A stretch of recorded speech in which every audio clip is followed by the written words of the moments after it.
Assalamualaikum warahmatullahi wabarakatuh, Sobat FIB.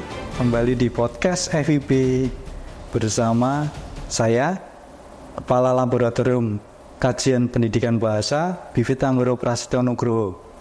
Di sini kita tahu bahwa pendidikan merupakan hak asasi manusia yang diakui dalam Undang-Undang 1945 dan merupakan hak yang paling mendasar setiap orang. Sehingga di sini semua pendidikan itu dapat dinikmati oleh semua orang layaknya tanpa terkecuali. Saat ini kami menghadirkan salah satu kepala sekolah, pengelola sekolah inklusi nih dari SMP Al-Firdaus di Surakarta jauh-jauh. Kita perkenalkan di sini Ibu Umi Nopiarti, Magister Pendidikan. Jadi di sini kita akan membahas tentang pendidikan inklusi.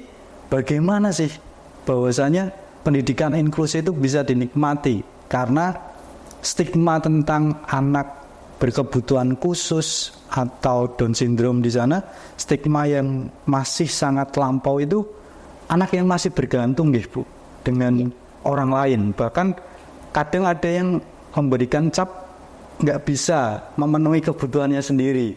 Nah, ini yang menarik bahwasanya pendidikan itu harus didapatkan oleh semua orang karena salah satu hak asasi manusia. Sebagai seorang kepala sekolah ini, salah satu pengelola sekolah inklusi, monggo kita bisa berbagi ya Bu untuk pengelolaan sekolah inklusi mungkin dari awal seperti nopo, pendidikan inklusi yang dilaksanakan seperti apa, itu dari sekolah SMP Al-Firdaus Surakarta. Monggo Ibu Umi, seperti apa? Baik, terima kasih dan selamat sore Sobat FIB. Saya Ibu Umi Nopiarti, senang sekali diundang di podcast FIB kali ini. Dan saya akan menjelaskan sedikit tentang mengapa kami menjadi sekolah penyelenggara inklusi ya. Karena dengan berkembangnya zaman saat ini, memang dari beberapa faktor pertumbuhan anak berkebutuhan khusus itu meningkat ya. Bisa dipengaruhi dari genetikal, lingkungan, juga kesehatan ibu saat mengandung. Ya. Sekolah kami SMP Al-Firdaus itu memang menjadi sekolah penyelenggara inklusi sejak tahun 2005. Awal pertama masih memiliki 1, 2 atau maksimal 5. Sekarang kami memiliki sekitar 30% dari seluruh siswa.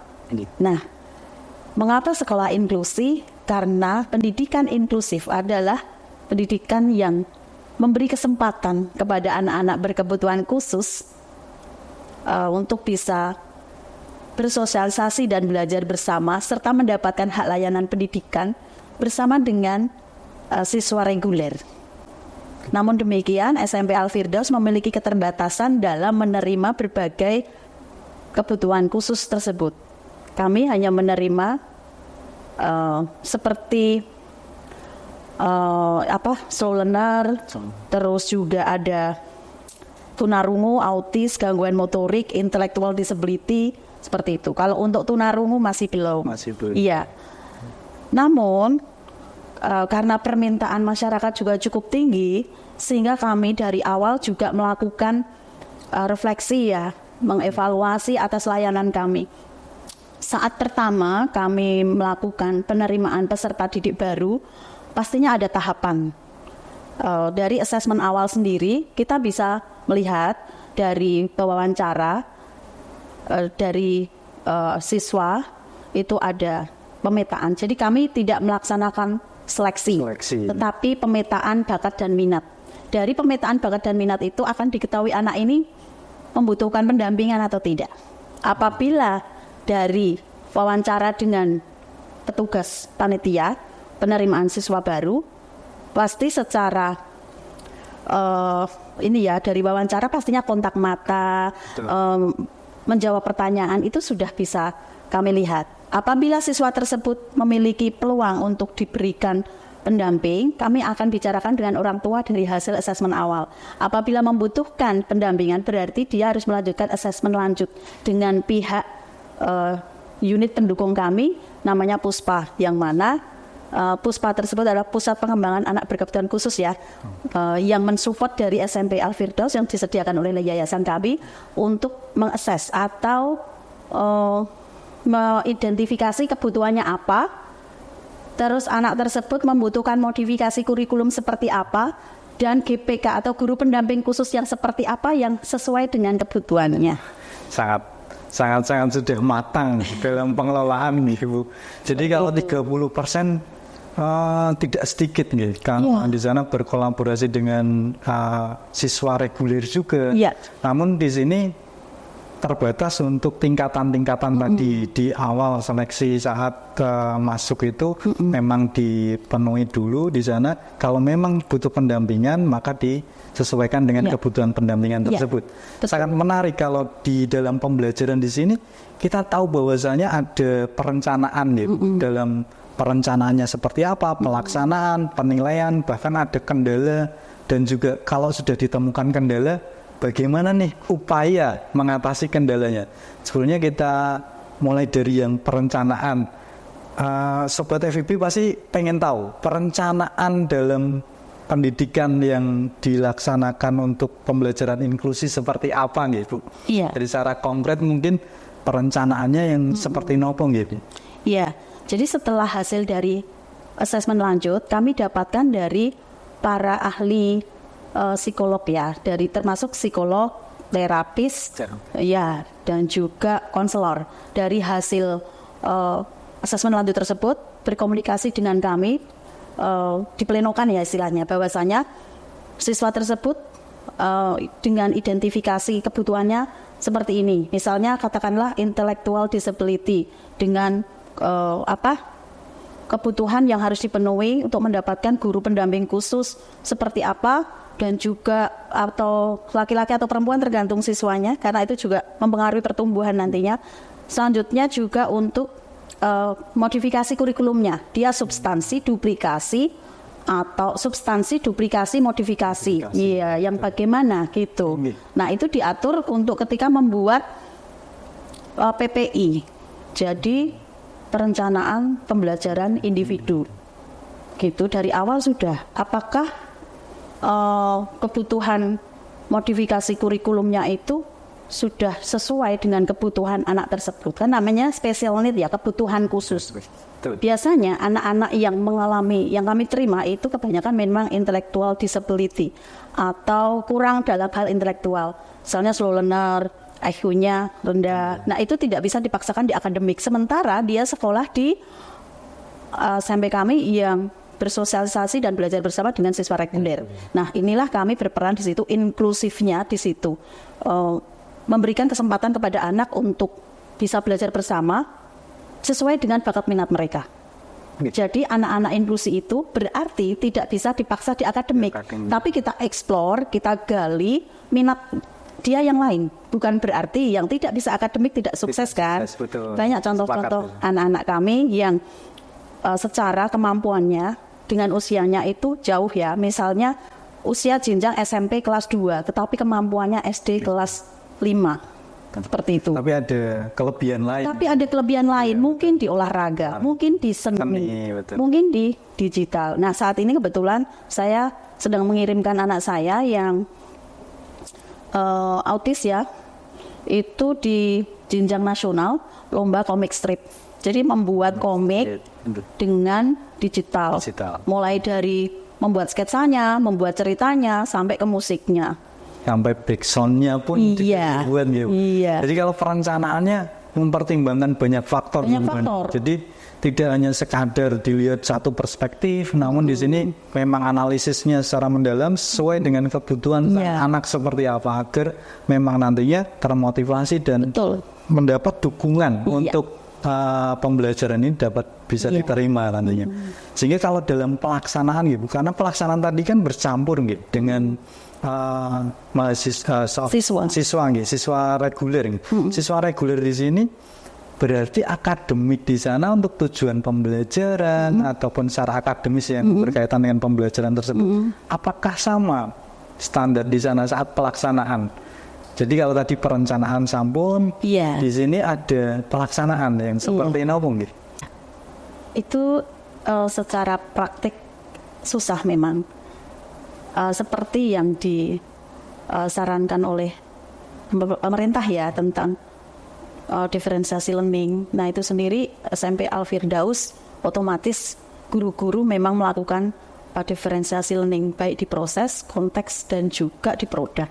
Jadi anak-anak tersebut diberikan pembelajaran yang tema unitnya sama, tetapi dalam proses bisa berbeda, produk berbeda dan konteks berbeda, gitu loh. Proses, konteks dan juga produk. Iya.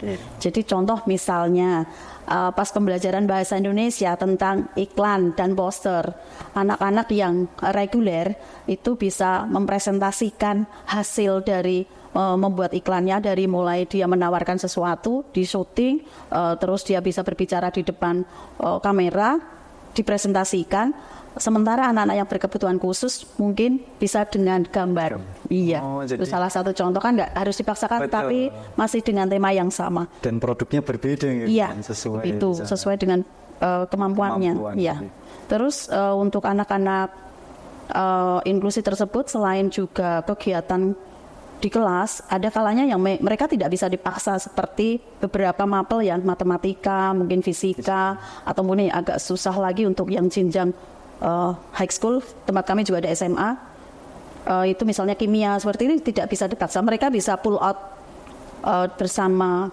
Pull out itu diambil bisa individu atau grouping, karena ada program terapi, ada program juga pull out. Jadi mereka dipisahkan di ruangan terapi untuk mengerjakan bersama teman yang lain.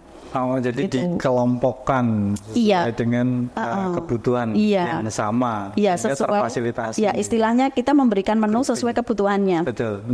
Jadi menarik nih kalau di sana groupingnya pull out di sana dia ambil, kemudian di sini juga ada tadi metode yang berbeda nih Bu. Selain pull out tadi, apa Bu? Terapi. Ada layanan terapi untuk anak-anak tersebut.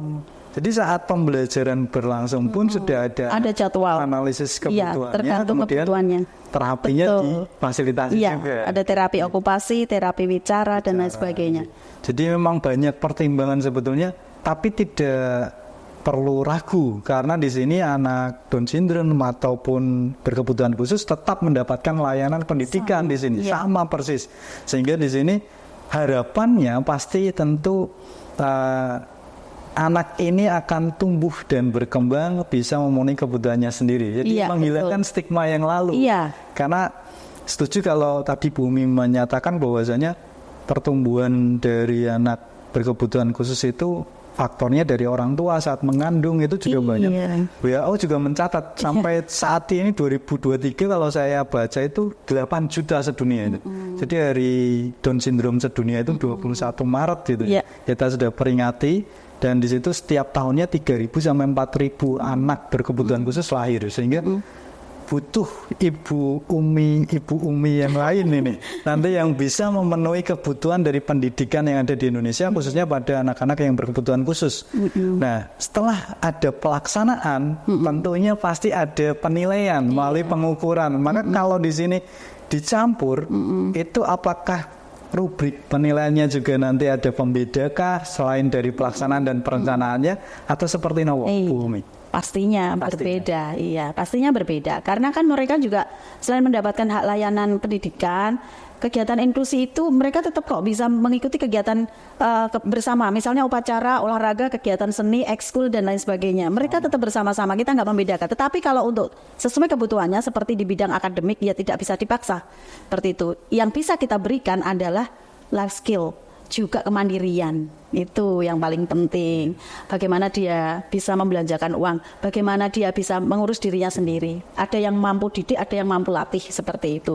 Terus untuk yang anak reguler, pastinya ya sama dengan siswa yang lainnya. Kita ada formative assessment, ada summative assessment. Formative assessment di saat kita pembelajaran menghabiskan 1 unit atau 1 kali tatap muka. Tetapi kalau sumatif beberapa kali tatap muka ya biasanya selesai 3 unit atau 3 bab. Nah, varian dari sumatif kami itu macam-macam pastinya, tidak hanya tes tertulis seperti sekolah konvensional. Sekarang kan sudah kurikulum merdeka, jadi banyak sekali yang bisa kita berikan variasi dalam assessment. Jadi ujian tertulis itu bukan satu-satunya assessment, tapi salah satunya. Anak bisa presentasi, anak bisa membuat project, anak bisa membuat video mini, anak bisa podcast seperti ini, anak-anak juga bisa membuat sesuatu mini riset seperti itu. Jadi memang teaching tools yang kita berikan kepada guru-guru itu memang harus lebih strateginya, lebih diberi varian lebih banyak.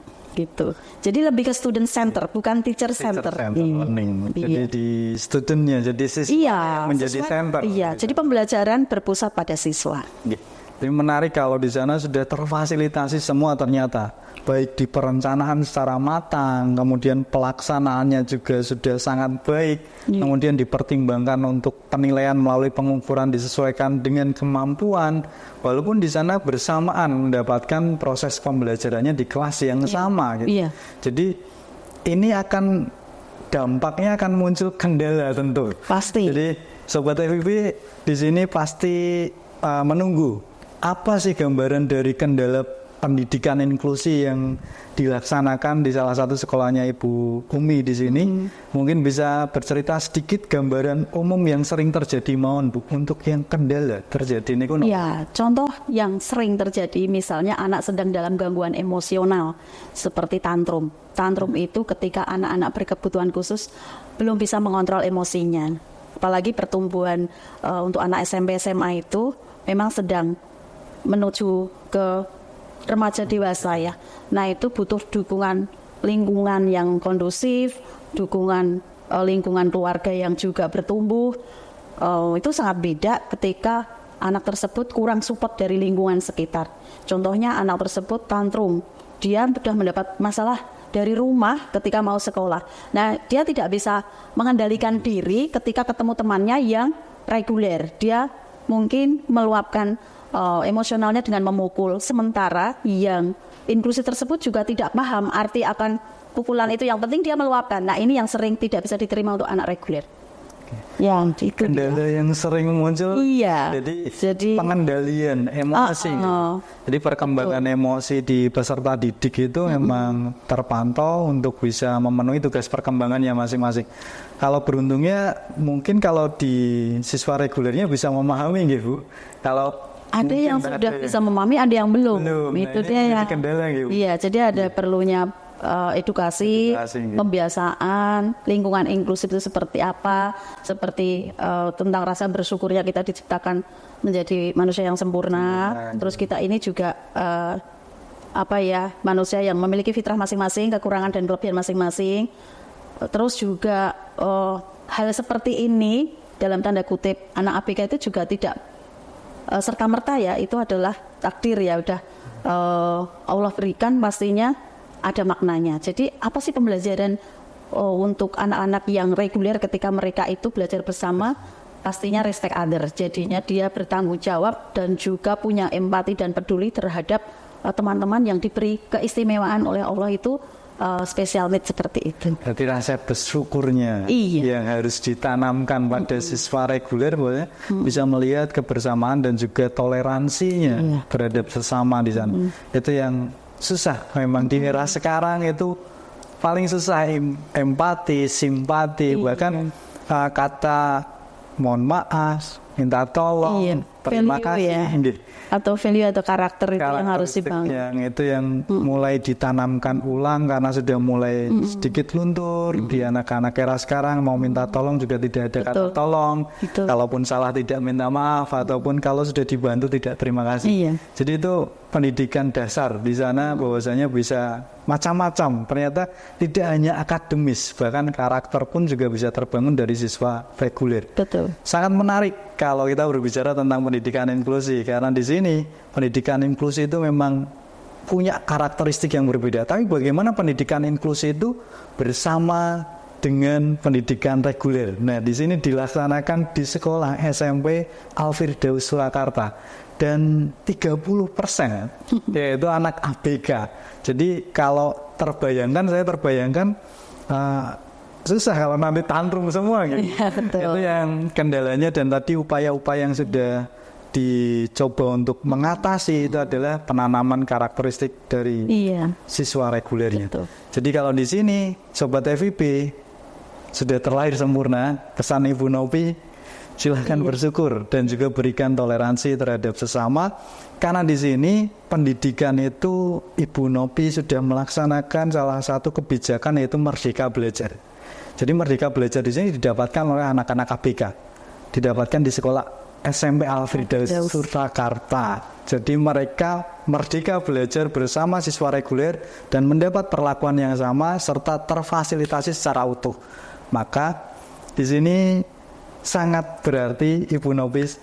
Terima kasih sekali atas semua atensi, semua informasi yang ada sehingga Sobat FIP di sini mengetahui bahwasanya pendidikan inklusi itu sangat-sangat perlu perhatian dan juga perlu di sana untuk dilaksanakan secara baik. Oke. Terima kasih kehadirannya. Sama-sama. Sekali lagi semoga bisa, amin, semoga bisa berdiskusi lagi dalam podcast FIP. Saya akhiri podcast ini. Wassalamualaikum warahmatullahi wabarakatuh.